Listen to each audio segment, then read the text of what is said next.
PQR అనే 3 గాజు సీసాలను తీసుకోవడం జరిగింది.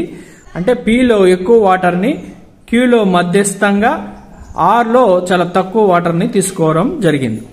ఇప్పుడు మూడిటి సీసా పై భాగాల నుంచి గాలిని వదులుతాము. ఎక్కడ మనకి హై ఫ్రీక్వెన్సీ అంటే హై పిచ్ సౌండ్ వినపడుతుందో గమనిస్తాం.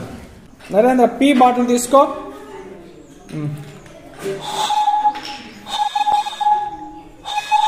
పెట్టిన అంటే Q బాటిల్ తీసుకుని గాలి ఊదు.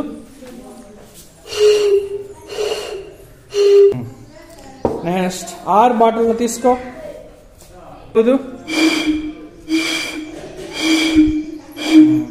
ఒకసారి మళ్ళా Pని బ్లో చేయి.